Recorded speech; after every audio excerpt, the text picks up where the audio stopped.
Good morning, everybody. Welcome to Immigration Wednesdays. I'm attorney Jeff Peek with the law firm Peek & Tolan, and today we're going to talk about two legal terms that might affect a permanent resident who's either coming back in the United States after a period outside, or they want to apply for their citizenship or naturalization. Those two terms are physical presence and continuous residence. Now, that may sound boring, but I promise you, if you're a permanent resident, you want to listen to this. So, when somebody wants to apply for citizenship, they have to prove two things. They maintain continuous residence in the United States, and they maintain physical presence in the United States. What does that mean? Well, continuous residence has to do with where you live, where you establish your domicile or dwelling place. And typically for a citizen, for somebody, a permanent resident to apply for citizenship, you have to have 5 years of continuous residence in the United States. Now, if you are married to a U.S. citizen, that might just be 3 years. Now, what does that mean? Well, if you have been outside the United States for more than 6 months, but less than 1 year, then you will have the presumption that you abandon your continuous residence in the United States. Now, you may overcome that presumption with evidence that you went outside for a job, that you maintained your house or your apartment when you left. Maybe you even had family members, immediate family members that stayed back behind while you went abroad. It's a rebuttable presumption. But once you get over a year, you're not going to be able to rebut that presumption. They will basically say you are not eligible because you did not maintain your continuous residence here in the United States. Further on, if you're outside the United States for more than a year, there is a presumption that you have abandoned your residence. And that can be dangerous. You can actually lose your permanent residency. And we see constantly people who travel outside, could be for work, could just be for other reasons, and then they stay outside longer than a year, and then they have big problems when they try to come back to the airports. Now, it's a little bit different for Canadians and Mexicans. We'll talk about that in a little bit. But I just want you to notice that that's a big deal when you're outside the country for more than 1 year. You probably need to call a lawyer before you try to come back in to see if that's going to be problematic for you. And I've actually helped people avoid problems at airports and ports of entry who've been outside for 1 year. So make that mental note. Physical presence simply is just you have to have lived here more than half the time, more than 50%. Okay? So if your period is 5 years for applying for, you need 5 years of physical presence, it's easy, 2.5 years. If it's 3 years because you're married to a U.S. citizen, it's 1.5 years. That means they can count up every physical day you were outside the United States. You literally have to go into your passport and just check days and calculate to see if you have more than that. Now, most people aren't going to come close to that, but if you are, for business, if you're just a world traveler, you're going to want to check your passport and make sure that's not going to be an issue.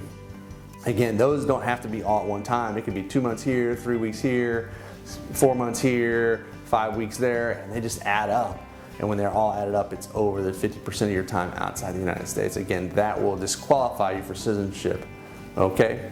Now, for the people who have to go outside for work, what do? Is there anything you can do? If your company wants to send you abroad, but you're a permanent resident. Well, there's a form. It's called an N-470. You can look it up online. You can fill it out if your employer is sending you outside and you are afraid that you're going to be out longer than that 6 months or 1 year period, to let them know you want to maintain your residency for purpose of continuous residence for eligibility for citizenship. Okay? If that's going to apply to you, know that you have to do it before you leave, and I would talk to a lawyer to make sure you understand the rules around that, because even filing that doesn't automatically guarantee that there could be other complications that come if you decide to be outside for a long period of time. Okay?